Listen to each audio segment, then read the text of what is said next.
बिस्मिल्लाहिर्रहमानिर्रहीम। अस्सलाम वालेकुम। हिस्टोलॉजी हम स्टार्ट करने वाले हैं। हिस्टोलॉजी के अंदर हमारे पास टोटल जो लेक्चर्स होंगे, हमारे पास 3 या 4 लेक्चर बोन के होंगे, एक लेक्चर हमारे पास कार्टिलेज का होगा। मसल हिस्टोलॉजी का अलग से हम जिक्र नहीं करेंगे, उसको हम फिजियोलॉजी के अंदर ही जिक्र करेंगे। सीरियसली वेस्ट ऑफ टाइम होगा कि हम उसे जिक्र करें। 90% चीजें मसल हिस्टोलॉजी और जो फिजियोलॉजी के अंदर हमने उसका स्ट्रक्चर पढ़ने हैं, वैसे भी वो दोनों के दोनों सेम है। नतीजतन मसल का लड़ा से लेक्चर नहीं होगा।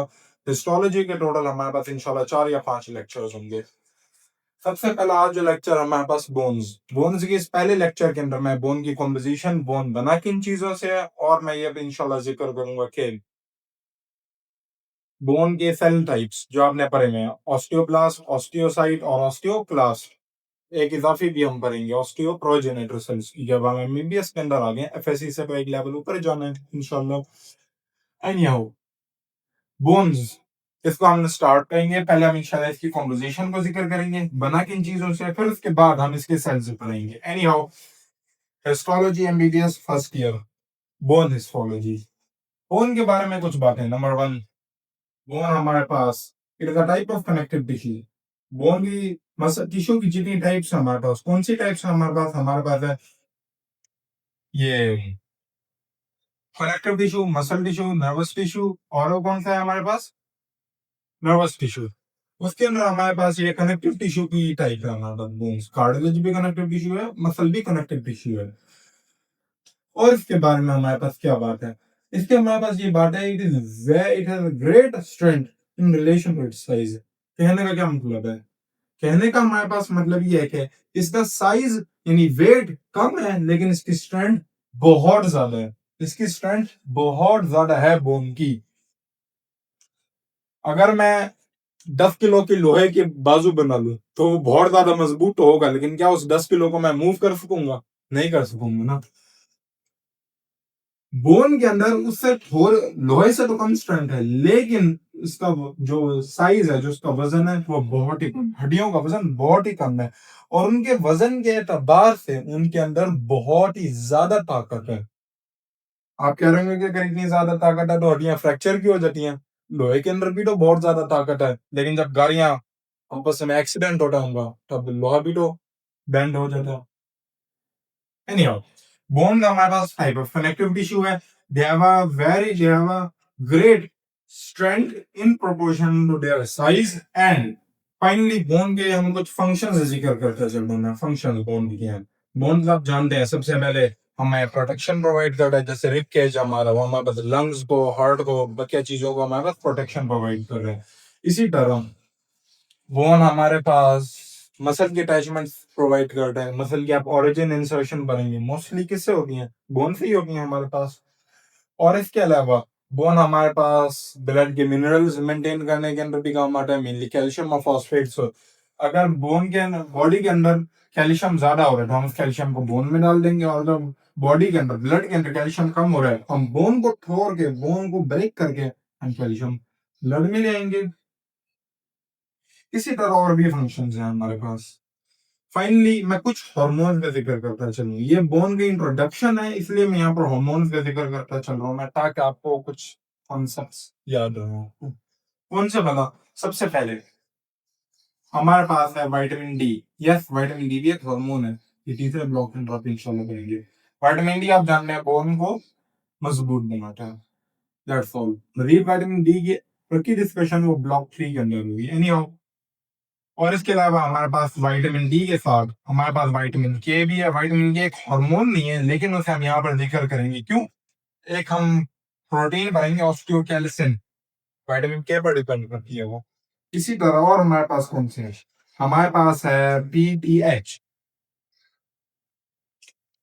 PTH PTH parathyroid hormone. ये क्या काम करेगा? ये फॉस्फेट की तादाद को कम कर देगा, बॉडी के अंदर, ब्लड के अंदर फॉस्फेट को कम कर देगा, और कैल्शियम को बढ़ा देगा। अगर कैल्शियम को ही बढ़ा रहा है तो ये कैल्शियम ब्लड के अंदर कैसे ज्यादा करेगा? बोन को तोड़वाएगा और उसमें ऐड कर देगा। एनी हाउ, इसी तरह हमारे पास कैल्सिटोनिन भी है, लेकिन उसका इफेक्ट बोन पर कम है। एनी हाउ, कॉम्पोजिशन को हम जिक्र करते हैं। कंपोजिशन में से हम दो चीजें होंगी, एक हमारे पास ऑर्गेनिक चीज होगी और एक हमारे पास इनऑर्गेनिक चीज होगी। ऑर्गेनिक है हमारे पास एक, और दूसरी हमारे पास इनऑर्गेनिक है। ऑर्गेनिक के अंदर हमारे पास कौन कौन सी चीजें हैं? ऑर्गेनिक के अंदर सबसे इंपॉर्टेंट चीज जो हम जिक्र करेंगे वो है हमारे पास कोलेजन। हमारे पास क्या चीज है? कोलेजन।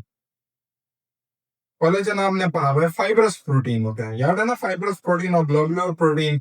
फाइब्रस प्रोटीन जो कि सेकेंडरी स्ट्रक्चर जिनके अंदर ज्यादा कॉमन होता है, उनकी एक्सियल रेशियो ज्यादा होती है। और ग्लोबुलर प्रोटीन जैसे कि एंजाइम, जो कि हमारे पास टर्शियरी स्ट्रक्चर वाले होते हैं। Anyhow, collagen. सबसे पहले हमारे पास क्या चीज है? कोलेजन इनके अंदर होता है। कोलेजन में हमारे पास कौन सी कोलेजन होती है? टाइप 1 और टाइप 5 कोलेजन। कौन सी ज्यादा प्रोमिनेंट है, कौन सी ज्यादा पाई जाती है? टाइप 1 कोलेजन ज्यादा पाई जाती है। ठीक हो गया। इसका फायदा क्या है कोलेजन का बोन के अंदर? अच्छा, यहाँ पर कौन सी कोलेजन है? टाइप 1। और हमारे पास जो कार्टिलेज होती है उसके अंदर कौन सी कोलेजन होती है? टाइप 2। इसी तरह मसल के अंदर टाइप 1 भी होती है, टाइप 3 भी होती है। एनीहाउ, टाइप 1 कोलेजन और टाइप 5 कोलेजन हमारे पास बोन्स के अंदर पाई जाती है। फ्लेक्सिबिलिटी प्रोवाइड करती है मसल को, बोन्स को थोड़ी सी लचक आप कह लें प्रोवाइड करती है, यानी कि बोन पे वजन पड़ रहा है, दबाव पड़ रहा है, तो कौन सी चीज उसको फ्लेक्सिबिलिटी प्रोवाइड कर रही है, यानी कि जब उस पर दबाव पड़ रहा है तो वो टूट नहीं रही। कोलेजन उसे प्रोवाइड करता है। लेकिन सख्ती सख्ती कोलेजन प्रोवाइड नहीं करता, हार्डनेस ये प्रोवाइड नहीं करता। वो हम पढ़ेंगे inorganic ions, calcium apatite crystals वो प्रोवाइड करते हैं। ठीक हो गया। और इसके अलावा इसी कोलेजन की वजह से एसिडोफिलिक स्टेन लेते हैं। कौन सा स्टेन लेगा? ये एसिडोफिलिक स्टेन लेगा हमारे पास। ठीक हो गया। एसिडोफिलिक स्टेन का मतलब क्या है? इयोजिनोफिलिक स्टेन। आप लोगों ने पढ़ा है, मैंने हिस्टो क्लासेस की है ना, हिस्टो प्रैक्टिकल कभी ना कभी तो किया है ना, वहां पे हमारे पास एक पिंक और एक ये पर्पल, ये पिंक वाली चीज बनाएगा। ठीक हो गया। बोन को अगर आप इसके ऑब्जर्व करेंगे हिस्टोलॉजी, यानी कि अगर आप उसको चेक करेंगे माइक्रोस्कोप के अंदर, तो फिर आपको सारा का सारा वही जो एक पिंक सा कलर है यूजिनोफिलिक स्टेन, एसिडोफिलिक स्टेन आपको मिलेगा। किसकी वजह से है वो? कोलेजन की वजह से है। बाकी कोलेजन के बाद और हमारे पास कौन कौन सी चीजें हैं ऑर्गेनिक इसके अंदर? बोन की कॉम्पोजिशन के अंदर हमारे पास है परा प्रोटियोग्लाइकेंस। टेक्निकली प्रोटियोग्लाइकेंस से ज्यादा बेटर हमें लफ्ज इस्तेमाल करना चाहिए गैग्स।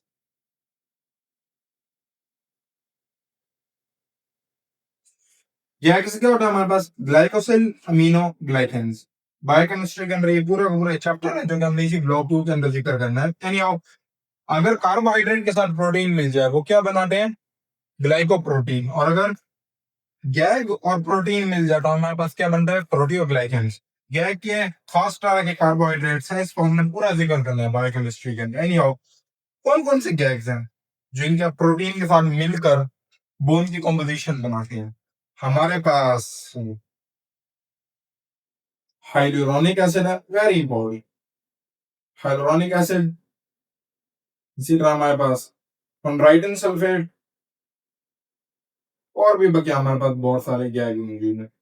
आपको सिर्फ और सिर्फ इसके ये मालूम होना चाहिए कि कॉम्पिटिशन के अंदर गैग्स हैं, नेम वगैरह आप याद करना बेटर है। ये नहीं, किसी भी नहीं है, किसी ने भी नहीं है कौन कौन से हैं। एनीहाउ, और हमारे पास कौन से हैं? हमारे पास एक फाइनल है ऑर्गेनिक, और ऑर्गेनिक फाइनल हमारे पास कौन सा है? जो मैंने अभी विटामिन के साथ जिक्र किया था, ऑस्टियोकैल्सिन। क्या नाम है इसका? Osteocalcin. And I can not stress this enough. Osteocalcin का काम होता है हमारे पास, वो ऑस्टियोकैल्सिन हमारे पास विटामिन के डिपेंडेंट होता है, यानी कि विटामिन के इसके ऊपर, विटामिन के का सिग्नल आता है। जब विटामिन के ज्यादा होगा तो फिर ऑस्टियोकैल्सिन अपना काम करेगा। ये बात आपकी इसमें लाइक हुसैन के अंदर नहीं लिखी हुई, ये बात ख्याल कीजिएगा। एनीहाउ, ये ब्लॉक 3 के अंदर जब विटामिन हम पढ़ेंगे वहां पे विटामिन के का फंक्शन है, उसे भी हम जिक्र करेंगे। फिलहाल ऑस्टियोकैल्सिन काम क्या करता है? ऑसिफाइज बोन। सिंपल सिंपल अभी याद बात याद रखें। क्या करता है? ये बोन को ऑसिफाई करते हैं, यानी कि बोन का भी कहना है सख्त बनाता है। बोन के अंदर अभी हम इनऑर्गेनिक आयंस के अंदर पढ़ेंगे, वहां पे हमारे पास कौन से हैं? हमारे पास कैल्शियम है, हमारे पास फॉस्फेट है, वगैरह वगैरह। ये कैल्शियम की तादाद को बढ़ाता है, आप ये नाम से जाहिर कर सकते हैं कैल्सिन, क्योंकि ये प्रोटीन है। कैल्शियम से इसका ताल्लुक है और बोन के अंदर पाई जाती है ऑस्टियो। फिलहाल ये क्या काम करेगा, ब्लड के अंदर से कैल्शियम को लेगा और हमारे पास बोन में डिपॉजिट कर देगा। विटामिन के ब्रीफली मैं जिक्र कर रहा हूं, मैं विटामिन के की 3 फंक्शन है। एक जो आपने फर्स्ट ब्लॉक के अंदर पढ़ा था, क्या विटामिन के हमारे पास क्लॉटिंग फैक्टर 2, 7, 9, 10 की एक्टिवेशन के लिए जरूरी है, और हमारे पास विटामिन के बोन की ऑसिफिकेशन करवाता है और सॉफ्ट टिश्यूज की ऑसिफिकेशन से रोकता है। कहने का क्या मतलब है, हड्डी के अंदर कैल्शियम होनी चाहिए, लेकिन क्या स्किन के अंदर बहुत ज्यादा कैल्शियम होनी चाहिए, नहीं स्किन सख्त हो जानी चाहिए, नहीं ना। लिहाजा जहां पर कैल्शियम चाहिए होता है वहां पर कैल्शियम की तादाद को बढ़ाता है, और जहां पर नहीं चाहिए होता वहां पर उसे रोक देता है। एनी हाउ, ये था हमारे पास ऑर्गेनिक कॉम्पोनेंट ऑफ बोन। अब हमारे पास है इनऑर्गेनिक, बहुत ज्यादा ब्रीफली बस हमने उसे जिक्र करना है। इनऑर्गेनिक के अंदर हमारे पास कैल्शियम और फॉस्फेट के क्रिस्टल्स होते हैं। क्या चीज होती है हमारे पास, कैल्शियम और फॉस्फेट के क्रिस्टल्स होते हैं।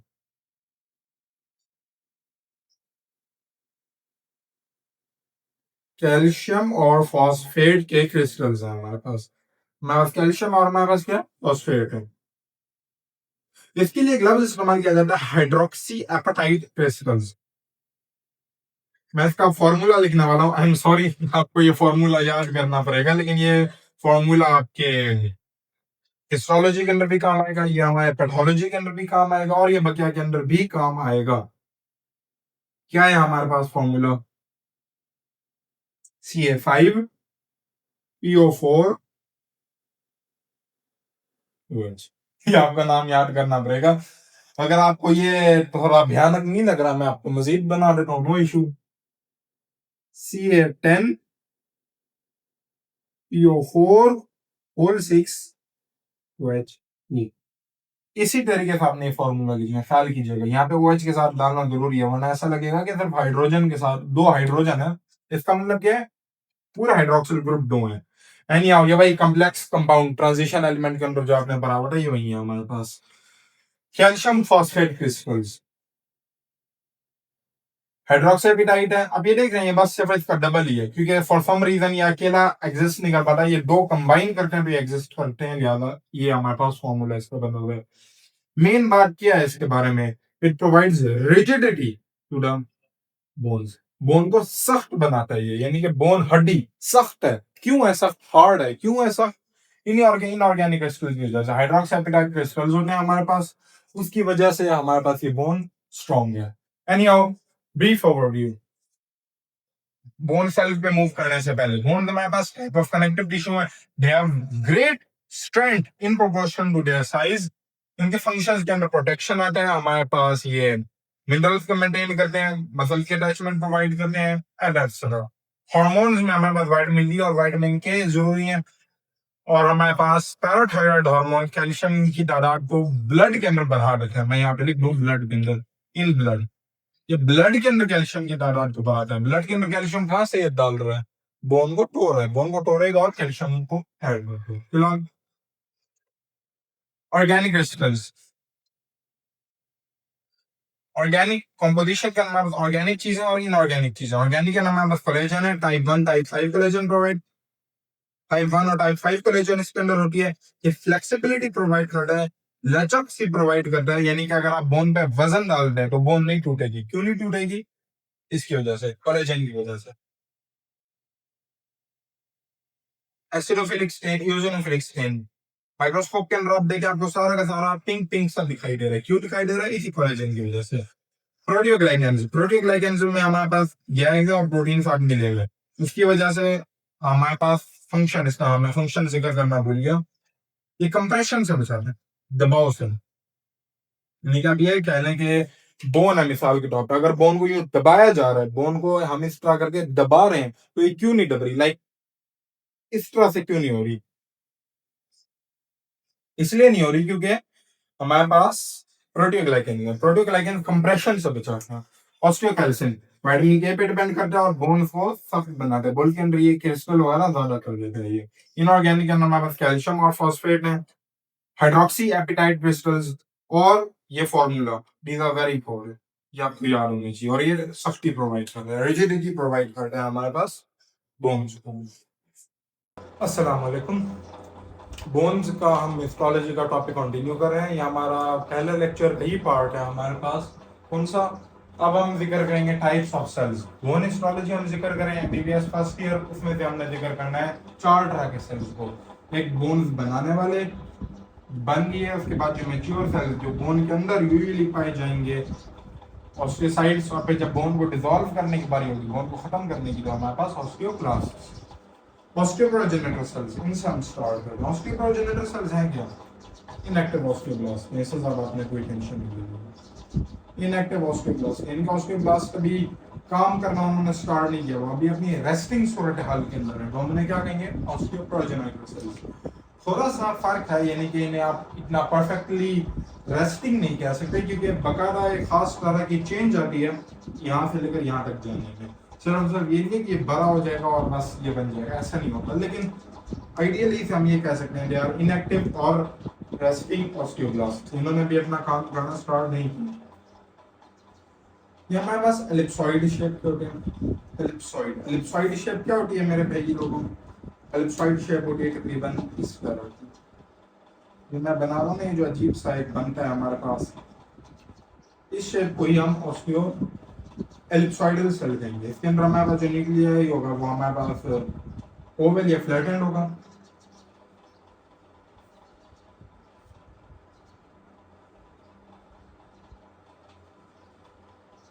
ये हमारे पास फ्लैट एंड सेल होते हैं, हमारे पास फ्लैट एंड, बिल्कुल फ्लैट। लाइक इसकी सेल मेम्ब्रेन दोनों साइड से बहुत ही कम फास्ट है, यानी कि आप इसे तकरीबन यूं करके कह लीजिए। ये हमारे पास शेप है। इसके अंदर हमारे पास ओवल या फिर फ्लैट एंड न्यूक्लियस आप कह लें। बात यह कि ये पाया कहाँ जाता है, ये देख रहे हैं कि हमारे पास बोन है, बोन के ऊपर एक कवरिंग होती है, एक झिल्ली सी आप कह लें, एक फेशिया सा होता है, वो हमारे पास क्या होता है? पेरियोस्टियम। और एक बोन के अंदर होता है, उसे हम क्या कहते हैं? एंडोस्टियम। यानी कि मिसाल के तौर पे ये बोन है, ये जो बोन के ऊपर वाली सरफेस पे एक कवरिंग सी चढ़ी हुई होगी, उस कवरिंग को हम क्या कहेंगे? पेरियोस्टियम। और बोन के अंदर भी, लाइक मिसाल के तौर पे आपने पाए तो खाए है ना, पाए खाते वक्त जो अंदर से निकाल रहे होते हैं, उसके अंदर की जो लाइनिंग होगी उस पर, उसको हम क्या कहेंगे? एंडोस्टियम। ये पेरियोस्टियम के अंदर और एंडियोस्टियम के अंदर पाए जाते हैं। आप इसको इस डायग्राम से समझ सकते हैं। ये हमारे पास बोन है, बोन के बाहर हमारे पास पेरियोस्टियम है, उसके अंदर हमारे पास ये ऑस्टियोप्रोजेनेटर सेल्स हैं। फ्लैटेन सेल्स हैं, ओवल साइन का न्यूक्लियस होता है। ठीक हो गया। और इसके बारे में क्या बात है? और हमारे पास ये है कि जब कभी इंजरी होती है, मिसाल के तौर पे फ्रैक्चर हुआ है बोन, तब यही सेल्स ऑस्टियोब्लास्ट बन जाएंगे और उस फ्रैक्चर को रिपेयर करेंगे। ठीक हो गया। और लोकेशन मैंने अभी बताई, ये सब पेरियोस्टियल और सब एंडोस्टियल, पेरियोस्टियम के नीचे और एंडोस्टियम के नीचे, सब पेरियोस्टियल और सब एंडोस्टियल। ओके हो गया। इन जगह के अंदर ये पाए जाते हैं। ऑस्टियोप्रोजेनेटर सेल्स, यही इनके बारे में बात थी। ऑस्टियोब्लास्ट्स, इनकी कहानी थोड़ी सी लंबी है, इंशाल्लाह हम देखिए कोशिश करेंगे जिस आसान अल्फाज में अंदर समराइज करने। फिलहाल हमारे पास जो है ऑस्टियोब्लास्ट, ऑस्टियोब्लास्ट सेल्स क्या है हमारे पास? These are bone forming cells. Bone अब बनानी है, बोन बनाने की बारी आ गई है। अब हमारे पहले इंजरी हुई, ये ऑस्टियोप्रोजेनेटर सेल ऑस्टियोब्लास्ट बन जाएंगे, तो उस बोन को रिपेयर करेंगे। These are bone forming and bone repairing cells. Definitely जब पैदाइश के वक्त भी एम्ब्रियो के सूरत हाल के अंदर भी बोन्स बन रही है, वो कौन सा सेल बना रहा है? यही ऑस्टियोब्लास्ट बना रहा है। ठीक हो गया। इनकी शेप कैसे होती है, गौर से देखें। These are epithelium like, low columnar और क्यूबॉइडल। समझाता हूँ, टेंशन वाली कहने का मतलब क्या। देखें एपिथेलियम, एपिथेलियम की हम डेफिनेशन कैसे करते हैं? फर्स्ट ब्लॉक में आपने पढ़ी थी। एपिथेलियम में हम कहते हैं, हम कहते हैं कैसे सेल को जो बेसमेंट मेम्ब्रेन पे पड़े हुए हो, बहुत ही ज्यादा करीब करीब ठहरे हो और उनके दरमियान में कोई खास कनेक्टिव टिश्यू ना हो, बस सेल से तकरीबन आप ये कह लें दूसरे से जुड़े हुए हैं। तो ये एपिथेलियम की तरह होंगे, यानी कि बहुत सारे सेल्स एक साथ जमा हुए होंगे। लो कॉलमनार, कॉलमनार का मतलब क्या होता है? इस तरह रेक्टेंगल का, क्यूबॉइडल क्यूब जैसा, स्क्वायर जैसा। ठीक हो गया।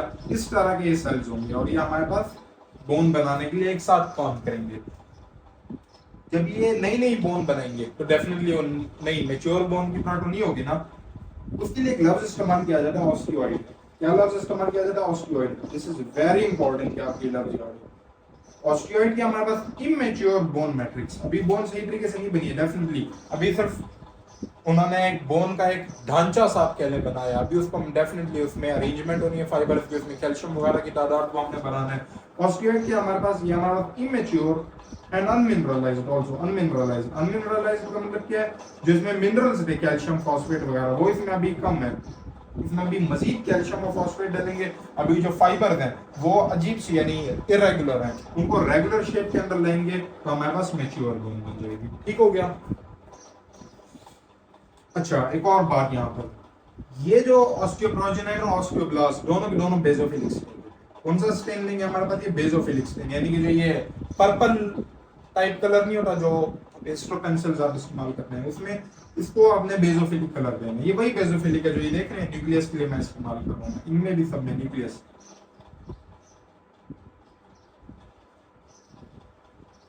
ये भी हमारे पास बेसोफिलिक है। इनमें बेसोफिलिक स्टेन क्यों आता है मुख्तसर से मैं आप लोगों को एक्सप्लेन करता चलता हूँ। इन्होंने बोन बनानी है, इन्होंने हमारे पास ये कोलेजन बनानी है, ऑस्टोकेलेसन वगैरह बनानी है और बहुत सारी चीजें बनानी है ना इन्होंने। इन्होंने क्या चीजें बनानी है? इन्होंने हमारे पास प्रोटीन्स बनानी है। क्या चीजें बनानी है हमारे पास? प्रोटीन्स बनानी है। प्रोटीन्स बनानी है तो डेफिनेटली इनमें बहुत ज्यादा राइबोसोम्स होंगे, राइबोसोम्स होंगे, रफ एंडोप्लाज्मिक रेटिकुलम होगा वगैरह वगैरह, वो इनमें बहुत ज्यादा होगा। ऑस्टियोब्लास्ट हमारे पास बेसोफिलिक स्टेन लेते हैं। ये बेसोफिलिक स्टेन क्यों लेते हैं मुख्तसर से मैं आप लोगों को बताता चलूं। मैं मुझे एक बात बताएं, अभी ये नया बोन बना रहे हैं लिहाजा बहुत ज्यादा rough ribosome, rough endoplasmic reticulum, Golgi apparatus वगैरह ये बहुत ज्यादा होंगे ना। अब उन्होंने क्या सीक्रेट करना, उन्होंने प्रोटीन्स बनानी है। प्रोटीन सेल की कौन सी ऑर्गेनेली बनाती है? राइबोसोम्स बनाती है। कौन सा ऑर्गेनेली बनाती है हमारे पास? राइबोसोम्स बनाती है। राइबोसोम्स दो चीजों से मिलकर बनी है। हम्म कौन सी दो चीजों से मिलकर बनी है? राइबोसोम्स हमारे पास प्रोटीन से मिलकर बनी है, ठीक हो गया। और दूसरी हमारे पास ये मिलकर बनी है राइबोसोमल आरएनए से। Ribosomal ribonucleic acid, ribonucleic acid. ये हमारे पास क्या चीज है? एसिडिक चीज है। हमारे पास क्या चीज है? एसिडिक चीज है, नाम में जाहिर है। और प्रोटीन्स, मोस्टली प्रोटीन्स की जो बॉडी की होगी उन पे कौन सा चार्ज होता है?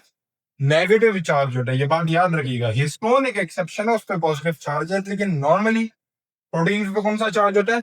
नेगेटिव चार्ज होता है। And I can not stress this point enough. आप एक बात को याद कर लें कि एसिड हमेशा नेगेटिव चार्ज शो करेगा और बेस हमेशा पॉजिटिव चार्ज शो करेगा। आप इसे खुद समझ सकते हैं। मिसाल के तौर पे हमारे पास लुईस कॉन्सेप्ट है एसिड बेसिस का। वहां पे क्या होता है? वहां पे ये होता है कि जो इलेक्ट्रॉन पेयर को डोनेट करे आगे वो हमारे पास बेस होता है, और जो इलेक्ट्रॉन पेयर एक्सेप्ट करे वो कौन सा होता है? हमारे पास एसिड होता है। अगर वो इलेक्ट्रॉन ले रहा है तो उसके ऊपर कौन सा चार्ज आ जाएगा? Negative charge. अगर वो दे रहा है तो बेस पॉजिटिव चार्ज। इसी तरह जो हमारे पास नॉर्मल कॉन्सेप्ट है ये, उसके मुतालिक हमारे पास क्या है कि दूसरी एक डेफिनेशन मुताबिक कि बेस वो चीज है जो कि हाइड्रोक्सिल आयन डोनेट करेगी, और एसिड वो है जो कि hydrogen positive ion proton donate करेगा। मुझे एक बात बताएं, अगर पॉजिटिव चार्ज डोनेट कर दिया जाए तो पॉजिटिव चार्ज अगर डोनेट कर दिया जाए तो पीछे क्या बचेगा? Negative charge. जैसे कि HCl है हमारे पास, एक एसिड है ना। अगर मुझे एक बात बता, अगर मैं पॉजिटिव चार्ज वाले हाइड्रोजन को हटा दूं तो पीछे क्या बचता है? Negative charge. यानी कि एसिड क्या चीज शो करेगा? नेगेटिव चार्ज शो करेगा। इसी तरह बेस है हमारे पास NaOH। बेस क्या चीज होती है जो कि OH को डोनेट कर, अगर OH चला जाए तो पीछे क्या बचेगा? पॉजिटिव चार्ज बचेगा। इस पूरी डेफिनेशन का मतलब क्या हुआ?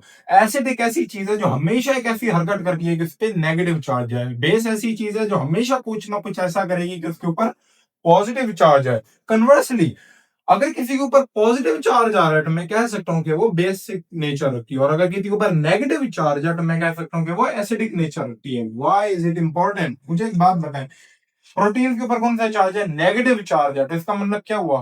प्रोटीन कौन सा नेचर शो करती है? एसिडिक नेचर शो करती है। प्रोटीन कौन सा नेचर शो करेंगी? Acidic nature. क्यों? क्योंकि उन पर नेगेटिव चार्ज है, और नेगेटिव चार्ज एसिड शो करते हैं। अच्छा, अगर ये दोनों एसिड है तो एसिड किसके साथ रिएक्शन करना चाहता है? बेस के साथ, लिहाजा ये दोनों क्या होंगे हमारे पास, बेजोफिलिक। ये फील किसे कहते हैं, पसंद करने वाले को। इस तरह के हमारे पास होता है बिब्लियोफिल, जिसको किताबें पढ़ना बहुत ज्यादा पसंद होता है, क्या कहते हैं, बिब्लियोफिल। फील का मतलब क्या होता है, पसंद करने वाला, चाहने वाला। बेस को चाहने वाला, बेस को क्या चीज चाहती है, कौन सी चीज है जो बेस के साथ रिएक्शन करना चाहती है, एसिडिक चीजें, यानी कि हमारे पास प्रोटीन, राइबोसोमल आरएनए वगैरह। इन शॉर्ट मैं आपको ये बात बताता चलूं, एक और रूल ऑफ थंब आपको याद कराने के लिए, कि जब भी कोई चीज एक्टिवली चीजें बना रही होगी उसके ऊपर बेसोफिलिक स्टेन आएगा, और अगर कोई चीज नॉर्मल रेस्टिंग सूरत हाल के अंदर होगी उसके ऊपर हमारे पास एसिडोफिलिक स्टेन आएगा। ठीक हो गया। अच्छा मुझे ये बात बताएं, ये ऑस्टियोप्रोजेनेटर सेल्स ये ज्यादा हमारे पास प्रोडक्शन का काम कर रहे हैं या फिर ये वाले ज्यादा कर रहे हैं ना, ये वाले तो इनएक्टिव है, अभी रेस्टिंग सूरत हाल के अंदर है। क्या मतलब हुआ इसका, इसका मतलब ये हुआ कि इनके पास ज्यादा राइबोसोमल आरएनए होगा, ज्यादा आरएनए होंगे, ज्यादा राइबोसोम्स होंगे, ज्यादा रफ एंडोप्लाज्मिक रेटिकुलम होगा, यानी कि इनके ऊपर बेसोफिलिक स्टेन ज्यादा आएगा, बहुत ज्यादा आएगा इनके ऊपर। ऑस्टियोब्लास्ट स्टेन इंटेंसली बेसोफिलिक, जबकि इनके ऊपर हमारे पास वीकली बेसोफिलिक, और ये हमारे पास इंटेंसली बेसोफिलिक। ये ना हमारे पास ऑस्टियोब्लास्ट। अब हम आ जाते हैं ऑस्टियोसाइट्स के ऊपर। ऑस्टियोसाइट्स क्या है हमारे पास, आप जानते हैं, these are actually mature bone cells, यानी कि बोन सेल्स हमारे पास बन गए, मैच्योर हो गए, उनको हम क्या कहेंगे, ऑस्टियोसाइट। ये हमारे पास एलिप्सॉइड होते हैं, रिमेंबर, ये हमारे पास एलिप्सॉइड है और ये हमारे पास फ्लैट एंड थे। एलिप्सॉइड सेल्स होते हैं, और इनका जो हमारे पास होता है ये न्यूक्लियस, वो हमारे पास ओवल शेप्ड न्यूक्लियस होता है। इनका न्यूक्लियस हमारे पास क्या होता है, ओवल न्यूक्लियस। अच्छा यहाँ पर मैं एक और इंपॉर्टेंट बात बताना भूल गया, कि इनके न्यूक्लियस आप देख रहे हैं, न्यूक्लियस को मैं थोड़ा सा रिमूव भी करते चलूंगा, मैं इन्हीं कुछ पे ही बना रहा हूँ। आप ये देख रहे हैं कि न्यूक्लियस का बन रहे हैं, इनके न्यूक्लियस यहाँ पर मिसाल के तौर पर ये सिक्रीट कर रहे हैं, ये बोन है, बोन बना रहे हैं, बोन की ये बाहर वाली सरफेस पर प्रेजेंट है। नतीजतन ये क्या करेंगे, ऑस्टियोइड को यहाँ पर से सिक्रीट करेंगी, ऊपर से नीचे की तरफ ऑस्टियोइड सिक्रीट हो रहे हैं।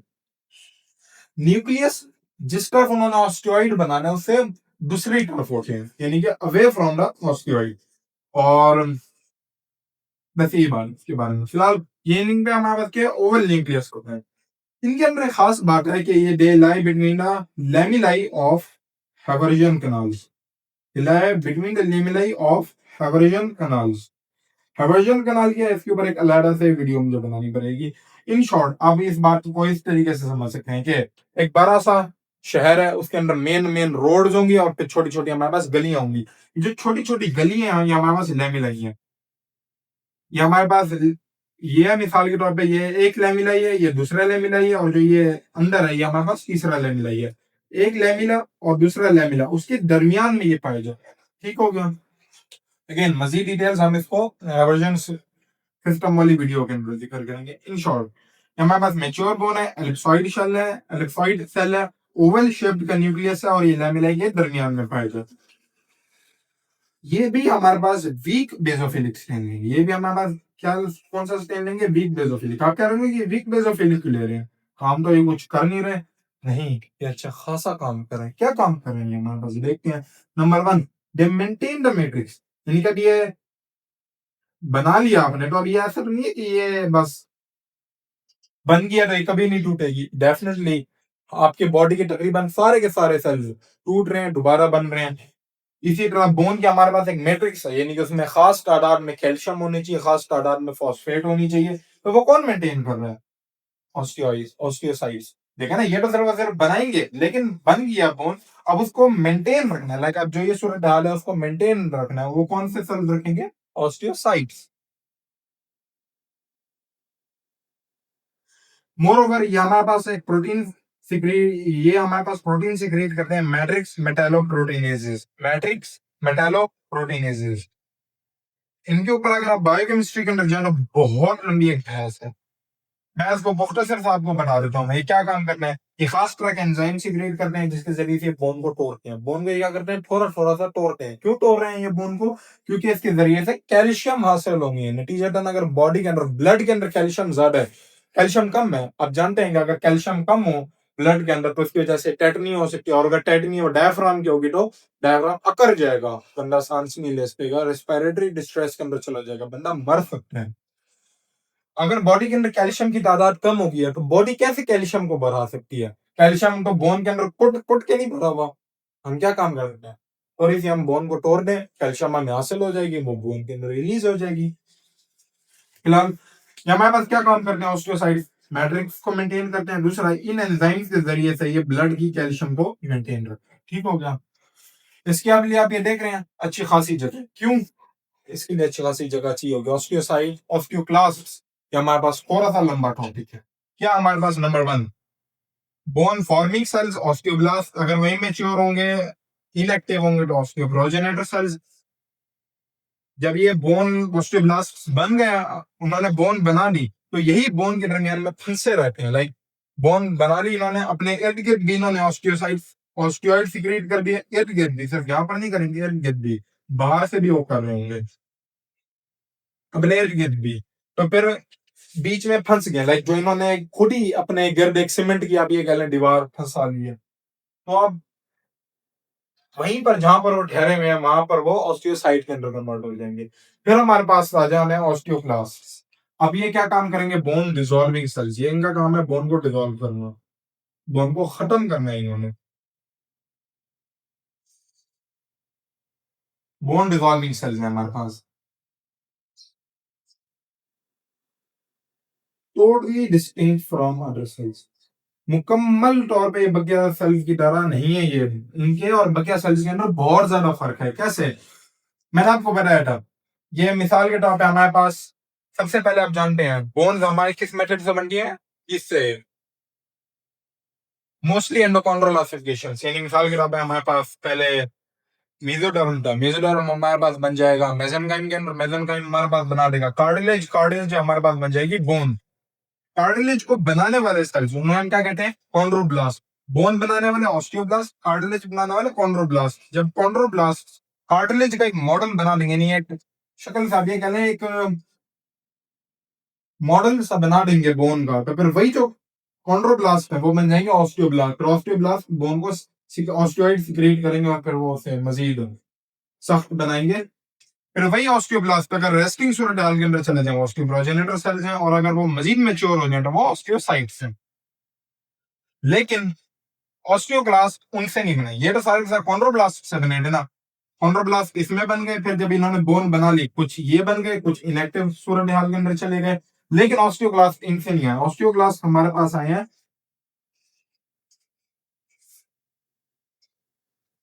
Macrophage phagocyte system, MPS system से, जिसके बारे में आपने पढ़ा हुआ है कि अगर ये सारे के सारे फैगोसाइटिक सेल्स होते हैं, यानी कि ये खाने वाले सेल्स होते हैं। अगर ये हमारे पास लिवर के अंदर प्रेजेंट हो हम उन्हें कप्फर सेल्स कहते हैं, लंग्स के अंदर प्रेजेंट हो उन्हें हम एल्वियोलर मैक्रोफेजेस या डस्ट सेल्स कहते हैं, ब्रेन के अंदर हो तो हम उन्हें माइक्रोग्लिया कहते हैं। इसी तरह अगर ये स्किन के अंदर प्रेजेंट हो उन्हें हम क्या कहते हैं? हिस्टियोसाइट। लिवर के अंदर प्रेजेंट हो कप्फर सेल्स।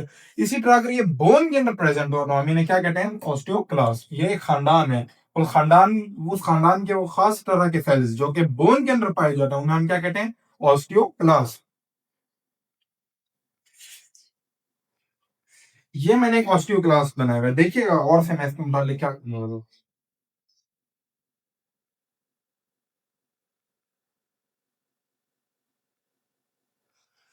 कि मैंने इतने दाने बनाए हुए, इतने दाने क्यों बनाए हुए? ये मैंने इसकी न्यूक्लियस बनाए हैं। आप कह रहे होंगे इतने सारे एक सेल के अंदर? यस, एक न्यूक्लियस के अंदर, एक सेल के अंदर बहुत ज्यादा न्यूक्लियस होते हैं, यार मल्टी न्यूक्लिएटेड सेल्स। तो क्या सब में देख रहे थे एक एक एक एक एक एक, इसमें भी एक एक था, लेकिन इसके अंदर एक नहीं है, they are all multinucleated, इनके अंदर अच्छे खासे न्यूक्लियाई होते हैं।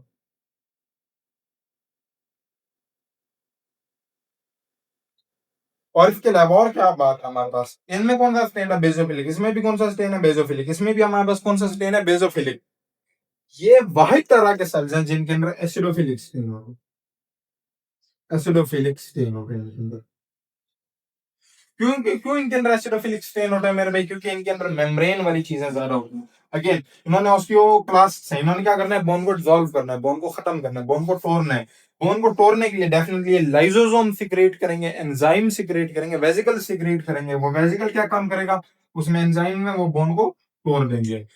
अब एक और बात, मेम्ब्रेन वाली जितनी भी चीजें होती हैं वो हमारे पास कौन सी होती है? एसिडोफिलिक स्ट्रेन होती है। अब इसकी बाउंड्री देख रहे हैं, इसकी बाउंड्री क्या है? सेल मेम्ब्रेन है ना। Cell membrane membrane acidophilic pink colour से बना है, रेड कलर से। इसी तरह इसको भी आप देख रहे हैं, ये भी रेड कलर से, ये मैंने बस डिजाइन के लिए ग्रीन बना दिया फिलहाल। जहां कहीं पर भी मेम्ब्रेन होगी वहां पे हमारे पास कौन से सेल कौन सा स्टेन आएगा? एसिडोफिलिक पिंक कलर वाला स्टेन। जबकि जहां कहीं पर भी protein ribosomes rough endoplasmic reticulum ज्यादा होगा वहां पर बेसोफिलिक स्टेन आएगा। ठीक हो गया। और हमारे पास कौन कौन सी बातें हैं इसके मुतालिक? एक और इंपॉर्टेंट बात की, ये मोटाइल होती है। अगेन सारे के सारे पिछले जो थे फंसे हुए थे, ये यहाँ पर थे, ये अपनी जगह फंसे हुए, मूव नहीं कर सकते। उन्होंने काम क्या करना है जो मूव करेंगे? ये अपनी जगह रुके हुए हैं। ये भी अपनी जगह रुके हुए हैं। इनके गिर्द सारी सारी पे कह रहे हैं ऑस्टियोइड पड़ी हुई है, सीमेंट पड़ी हुई है। अब ये कह रहे हैं अपने इर्द गिर्द सारी सारी सीमेंट लेके बैठे हैं, अपने जे सारे इर्द गिर्द सीमेंट लेके बैठे हैं। नतीजतन उनके पास कोई जगह ही नहीं बची है मूव करने की। ये वाइड है जो कि मूव कर सकते हैं, जैसे कि यहाँ पर डिग्रेड कर रहे हैं बोन को, थोड़ी देर बाद यहाँ पर चला जाएगा, यहाँ पर ये बोन को डिसॉल्व कर देगा। अब कहानी क्या है हमारे पास, ये देख रहे हैं। ये जो हमारे पास ऑस्टियोक्लास्ट सेल है, ये खास हिस्से पर बोन के बैठे हुए हैं। उस खास हिस्से पर जिस पर ये बोन के बैठा हुआ है उसे हम कहते हैं हाउशिप लैकुनाई। उसे हम क्या कहते हैं? हाउशिप लैकुनाई। मैं इन्हें यहाँ पर लिखता जा रहा हूँ मैं, और थोड़ा मैं जबानी इनको एक्सप्लेन करता जाऊंगा। हाउशिप लैकुनाई, रिजॉर्प्शन बे भी कहते हैं इन्हें। रिजॉर्प्शन बे, रिजॉर्प्शन यानी कि जज्ब करना, ये मतलब बोलते हैं। यानी कि आप ये बोन को तोड़ेंगे, उनसे जो केमिकल वगैरह सीक्रेट होंगे उसके जरिए या तो वो नई बोन बनाएंगे या फिर उन्हें मजीद जो है रिसाइकल कर लेंगे। फिलहाल ये ऑस्टियोक्लास्ट को आप देख रहे हैं, ऑस्टियोक्लास्ट में क्या करेगा? ये ऑस्टियोक्लास्ट एक खास जगह पर बैठा हुआ है, उसे हम क्या कहेंगे? हाउशिप लैकुनाई। आप इसे इस तरीके से देखें कि मिसाल के तौर पर ये हमारे पास एक बोन है, ये हमारे पास मिसाल के तौर पर ये एक बोन है। ये बोन के खास हिस्से जिस पर ये बैठे हुए हैं इन्हें हम क्या कहेंगे? हाउशिप लैकुनाई। ठीक हो गया। या इनको रिजॉर्प्शन बेस्ड भी कहा जाता है। मोर ओवर, अब ये देखें, हाउशिप लैकुनाई के साथ एक और चीज है हमारे पास, क्लियरिंग जोन, या फिर जिसे सीलिंग जोन भी कहा जाता है। क्लियरिंग या फिर सीलिंग जोन कहने का मतलब क्या होता है? ये मिसाल के तौर पे ये पड़ा हुआ है, मिसाल के तौर पे आप इसे इस तरीके से देखें, ये यूं नहीं पड़ा हुआ, ये नहीं कि सिर्फ यूं फ्लैट करके यूं पड़े हुए, इस तरीके से ये नहीं पड़े हुए। ये क्या पड़ा हुआ है? ये देखें, ये कर्व हो रहा है, यहां से भी कर्व हो रहा है, यहां से भी ये थोड़ा सा कर्व हो रहा है, और इधर से भी थोड़ा सा कर्व हो रहा है। यानी कि ये यूं फ्लैट नहीं पड़े हुए, ये यूं करके आप ये कहना ये सर्कल कर रहे हैं, उसे दोनों तरफ से गले मिलना चाह रहा है जब भी डाल रहे हैं, आप उसे ये समझ लें। वो साइड से वो हिस्सा, यानी मिसाल के तौर पे यहाँ पे बैठ गया, अब ये देख रहे हैं यहां पर से ये इसको बाइंड कर, यहां पर से इसको और कर, ये यूं करके बैठ रहा है। यानी कि ये कप सा बना रहा है, उसके एक नीचे एक सक्शन पैदा होगी उस साइड के रीजन को। यानी कि मिसाल के तौर पे ये यूं करके जा रहा है और ये यूं करके बैठ रहा है। ये जो साइड है जिस पर वो बैठ रहा है, यानी कि उसकी साइड वाली हिस्सा, उसको क्लियरिंग जोन या सीलिंग जोन कहा जाता है। उसकी क्या इंपॉर्टेंस है मेरे भाई? वहां पर होते हैं बहुत सारे एक्टिन फिलामेंट्स। तो एक्टिन फिलामेंट्स क्या काम करते हैं? ये एक्टिन मिसाल के तौर पर कॉन्ट्रैक्ट करेगा, ये हमारे पास यहाँ पर था यूं, हाँ। अब ये मिसाल के तौर पे इस साइड पे यहाँ पर हमारे बहुत सारे एक्टिन प्रेजेंट है, एक्टिन के जरिए से वो कंट्रैक्ट करेगा और उसके जरिए चिपक जाएगा ये बोन पर, जहां पर से उसने एब्जॉर्प्शन की। इसी तरह यहाँ पर से भी वो चिपक जाएगा जहां पर उसने बोन को एब्जॉर्प्शन करनी है। अब आप ये देख रहे हैं, अब जब इसने सारा कुछ कर लिया, इसके अंदर एक खला पैदा हो गई है। यहाँ पर जो हमारे पास ऑस्टियोक्लास्ट है और जो बोन पर जिस पर वो बैठ रहा है, एक स्पेस पैदा होगी, उसे कहा जाता है सब ऑस्टियोक्लास्टिक कंपार्टमेंट। मुश्किल है नाम थोड़े से। सब ऑस्टियोक्लास्टिक कंपार्टमेंट एक ऐसा कंपार्टमेंट, एक ऐसा कमरा, एक ऐसा हिस्सा जो कि ऑस्टियोक्लास्ट के नीचे है, उसे हम क्या कहेंगे? सब ऑस्टियोक्लास्टिक कंपार्टमेंट। अगेन जिस हिस्से पर वो बोन के बैठ रहे हैं उसे हम कहते हैं हाउशिप लैकुनाई। उसके कॉर्नर जहां पर बहुत सारा एक्टिन है जिसके जरिए से वो चिपक रहा है, उसे हम क्या कहेंगे? क्लियरिंग जोन या सीलिंग जोन। और अब वो बैठ गया तो बीच में एक जगह बच गई, एक स्पेस बच गई, उस स्पेस को हम क्या कहेंगे, सब ऑस्टियोक्लास्टिक कंपार्टमेंट। अब इसने सब ऑस्टियोक्लास्टिक कंपार्टमेंट कर लिया। अब मुझे एक बात बताएं, अगर आपने कहीं पे तेजाब डालना है और आपने किसी चीज को हल करना है, यानी कि डिसॉल्व करना है, तो डेफिनेटली आप प्रोजेक्ट के प्रोटेक्टिव मेजर लेंगे ना। ऐसा नहीं है कि आप यहाँ पर एक जगह पर तेजाब डाल रहे हो, सारे सारा एक फैल जाए, फिसल जाए। इसलिए ये सारा सब ऑस्टियोक्लास्टिक कंपार्टमेंट बनाया जाता है। क्यों? ताकि जो हमारे पास जो ऑपरेशन है, जहां पर वो करना चाह रहा है, जहां पर वो अपना काम करना चाह रहा है, वो एक खास जगह तक ही लिमिटेड रहे, बाहर ना जाए।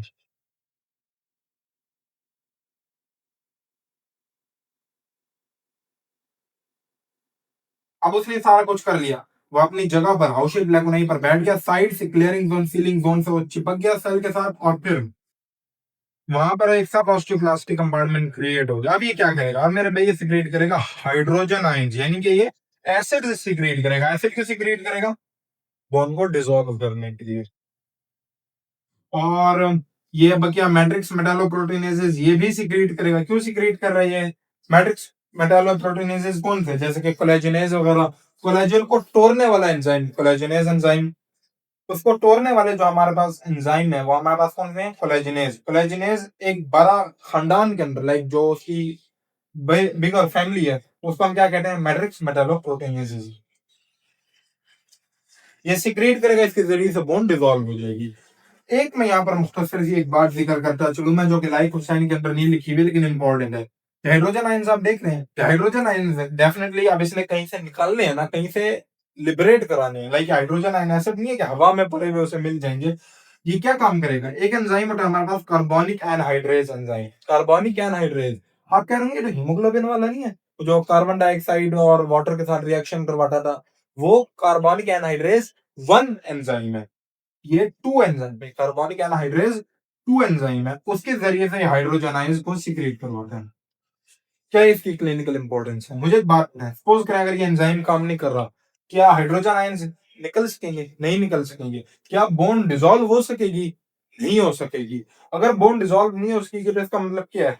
नॉर्मल जो बोन रिमॉडलिंग का प्रोसेस चल रहा है, यानी कि पुरानी बोन जाया हो रही है, डिसॉल्व हो रही है, उसकी जगह नई बोन बनाई जा रही है। अगर ये नहीं होगी तो क्या होगा? ये वाले सेल्स तो काम करते रहेंगे, यानी कि बोन बन तो रही होगी, ऊपर बन रही होगी, लेकिन पुरानी जो बोन पड़ी हुई होगी वो मौजूद रहेगी।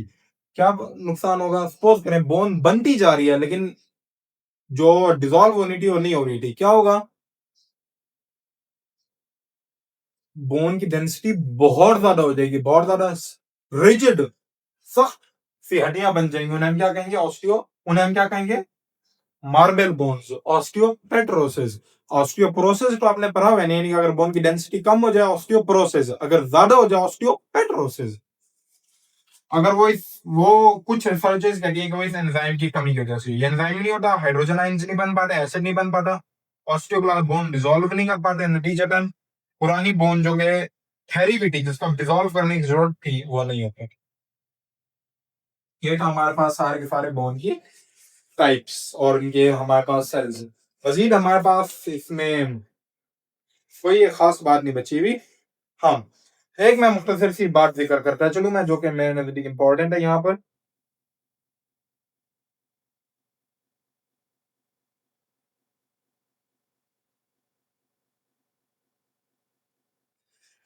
मैंने कुछ हार्मोन्स का जिक्र किया था आपके लिए, वो कौन से हार्मोन्स थे हमारे पास था, मैं इसे यहाँ पर लिख देता हूँ। पैराथायराइड हार्मोन था हमारे पास, और हमारे पास विटामिन डी था। विटामिन डी की जरूरत नहीं है, अभी सब दो एंजाइम्स भी हैं वॉल पे। कौन से हमारे पास बोला? एक हमारे पास कैल्सिटोनिन है, कैल्सिटोनिन, और दूसरा हमारे पास कौन सा है? PTH, parathyroid hormone.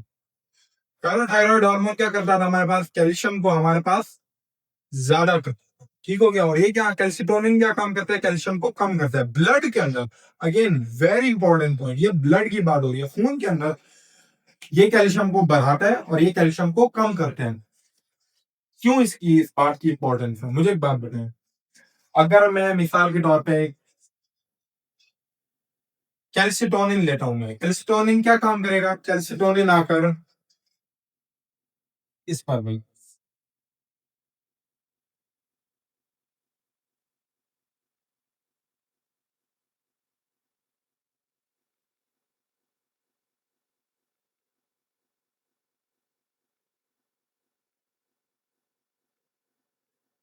कैल्सिटोनिन आएगा ऑस्टियोब्लास्ट पर एक्ट करेगा। मुझे एक बात बताइए, कैल्सिटोनिन का काम क्या था? ब्लड से कैल्शियम को कम करना। उसने ब्लड से कैल्शियम को पकड़ा, वो कहाँ करेगा? उसे क्या हवा में उड़ा देगा? नहीं ना, वो क्या करेगा? वो उसके जरिए बोन बना लेगा, बोन फॉर्मिंग सेल्स। सारी सारी कैल्शियम पकड़ के उनको दे देगा, उन्होंने कहा चलो भाई कैल्शियम आ गया, बोन बनाओ। वो बोन बना देंगे, ठीक हो गया। कैल्सिटोनिन क्या काम करेगा? डायरेक्ट ऑस्टियोब्लास्ट पे एक्ट करेगा और कैल्शियम को बोन में डिपॉजिट करा देगा। जबकि पैराथायराइड हार्मोन, इसने क्या काम करना है? ब्लड में कैल्शियम की तादाद को बढ़ाना है। यानी कि पैराथायराइड हार्मोन क्या करेगा? पैराथायराइड हार्मोन आके ऑस्टियोक्लास्ट पर एक्ट करेगा और यहाँ पर ऑस्टियोक्लास्ट को एक्टिवेट कर देगा। ऑस्टियोक्लास्ट का काम क्या है? बोन को तोड़ना, बोन को डिसॉल्व करना। बोन डिसॉल्व होगी, बोन टूटेगी, कैल्शियम निकलेगा, वो ब्लड के अंदर आ जाएगा, ब्लड के अंदर कैल्शियम की तादाद बढ़ जाएगी। लेकिन लेकिन एक छोटा सा मसला है, वो क्या है? पैराथायराइड डायरेक्ट आके इस पे एक्ट नहीं करता है। डायरेक्ट आके इसे नहीं कहता कि भाई बोन तोड़ो ताकि ब्लड के अंदर कैल्शियम ज्यादा हो जाए, ऐसे नहीं करता, डायरेक्ट नहीं करता। वो क्या करेगा मेरे भाई? वो एक लंबा चौड़ा काम करेगा। पैराथायराइड हार्मोन जाएगा ऑस्टियोब्लास्ट के पास। यस, ऑस्टियोब्लास्ट के पास। ऑस्टियोब्लास्ट पेज के रिसेप्टर है। ऑस्टियोब्लास्ट एक फिर केमिकल सिक्रीट करेगा, ऑस्टियोब्लास्ट स्टिमुलेटिंग फैक्टर, ओएसएफ। अब ये ओएसएफ जाएगा और वो हमारे पास ऑस्टियोक्लास्ट एक्टिवेट हो जाएंगे, बोन तोड़ेंगे, नतीजतन कैल्शियम ज्यादा हो जाएगी, कैल्शियम ब्लड में आ जाएगी, ब्लड में कैल्शियम की तादाद बढ़ जाएगी। ठीक हो गया। ये थे हमारे पास टोटल गुफ्तगू डिफरेंट टाइप्स ऑफ सेल्स की। कौन से सेल्स हमारे पास? Osteoprogenitor cells, osteoblast, osteocyte और ऑस्टियोक्लास्ट सेल। ब्रीफ ओवरव्यू में दे रहा हूं मैं। ऑस्टियो प्रोजेनेटर सेल्स, अगर बोन बनाने वाले सेल्स हैं वो ऑस्टियोब्लास्ट, अगर वो इनएक्टिव हो जाए तो हमारे पास ऑस्टियोप्रोजेनेटर सेल्स, और अगर वो मेच्योर हो जाए तो ऑस्टियोसाइट। सबसे पहले जब बोन बन रही है तो वो हमारे पास ऑस्टियोब्लास्ट सेल्स होंगे, फिर जब बोन बन गई तो कुछ सेल्स ऑस्टियोसाइट बन जाएंगे, कुछ हमारे पास ऑस्टियोप्रोजेनेटर सेल्स बन जाएंगे। ये हमारे पास पेरोस्टियम एंडोस्टियम के अंदर होते हैं हमारे पास ये वीकली बेसोफिलिक, सारे के सारे एक्सेप्ट एसिडोफिलिक स्टेन जो कि ऑस्टियोब्लास्ट देते हैं। इंजरी के दौरान स्टिमुलेट होते हैं और फिर ये कंट्रैक्शन कराते हैं। Osteoblast cell bone forming cells हैं। Columnar epithelium like cell, columnar cuboidal epithelium like cells होते हैं। न्यूक्लियस ऑस्टियोइड से दूर होता है। ऑस्टियोइड क्या होता है? वो इमेच्योर अनमिनरलाइज्ड मैट्रिक्स जो कि ऑस्टियोब्लास्ट ने सिक्रीट किया है। ऑस्टियोसाइट मैच्योर सेल्स हैं, लैकुनाई के दरमियान में पाए जाते हैं और इमेच्योर बोन के सेल्स होते हैं हमारे पास। अच्छा, अब ये देख रहे हैं एक हमारे पास जो पूरा का पूरा ये यूनिट है, इसे ऑस्टियोन कहा जाता है। इमेच्योर मैट्रिक्स जो है वो ऑस्टियोइड है और जो पूरा का पूरा हमारे पास मैच्योर स्ट्रक्चर बन गया उसे हम ऑस्टियोन कहते हैं। एक ऑस्टियोन के अंदर कई ये होते हैं, क्या कहेंगे? ऑस्टियोसाइट। फिर बोन डिसॉल्विंग सेल्स हमारे पास कौन से हैं? ऑस्टियोक्लास्ट। सबसे मुख्तलिफ हैं, ये अकेले हैं जो कि हमारे पास मल्टी न्यूक्लिएटेड है और अकेले हैं जो कि मोटाइल है हमारे पास, एमपीएस सिस्टम से इनका ताल्लुक है, अकेले ये हैं जो कि सिलिफिलिक स्टेन लेते हैं। मोरओवर जिस जगह पर वो बैठते हैं बोन के, उसे हाउशिप लैकुना या रिजॉर्प्शन बे कहा जाता है। साइड से वो जिस से को बाइंड कर रहे हैं उन्हें हम क्या कहते हैं? Resorption base. उन्हें हम कहते हैं क्लियरिंग जोन या सीलिंग जोन। एक्टिन ज्यादा है, जब वो रिजिडली पकड़ लेता है उस हिस्से को तो फिर उसके नीचे एक स्पेस बन जाती है, कंपार्टमेंट बन जाता है ऑस्टियोक्लास्ट के नीचे, सब ऑस्टियोक्लास्ट के कंपार्टमेंट। हाइड्रोजन आयन सिक्रीट करता है, एंजाइम सिक्रीट करता है, इसके जरिए से बोन को डिसॉल्व करते हैं। और फिर हमने दो हार्मोन का जिक्र किया था, कौन सी दो बातें? नंबर 1 कैल्सिटोनिन डायरेक्ट एक्ट करता है ऑस्टियोब्लास्ट पे, और फिर जो पैराथायराइड हार्मोन है वो डायरेक्ट इस पे नहीं एक्ट करता, वो इस पे एक्ट करता है, ये वैसा सिक्रीट करता है और ये ऑस्टियोब्लास्ट पर एक्ट। ठीक हो गया। ये था हमारे पास इंट्रोडक्शन बोन हिस्टोलॉजी का, उसकी कॉम्पोजिशन और types of bone cells. As always हमेशा डिस्क्रिप्शन बॉक्स को या कमेंट बॉक्स को चेक करते रहिएगा, जस्ट इन केस अगर मैंने कोई मिस्टेक कर दी जो मुझे एडिटिंग के दौरान भी ना मालूम उसकी, मैं इंशाल्लाह उसे वहां पर मेंशन कर दूंगा। मोरओवर जरूर बताइएगा कि आपको ये लेक्चर कैसा लगा। अगर आपको लगता है कि कोई इंपॉर्टेंट पॉइंट मिस हो गया क्या मुझे जिक्र करना चाहिए था, डेफिनेटली जरूर बताइएगा। मोरओवर मुझे उम्मीद है इंशाल्लाह आपको समझ आया होगा। अगर आपको कोई भी पूरे के अंदर नहीं समझ आया, आप डेफिनेटली आसानी से मैसेज कर सकते हैं, शुक्रिया। अल्लाह हाफिज़।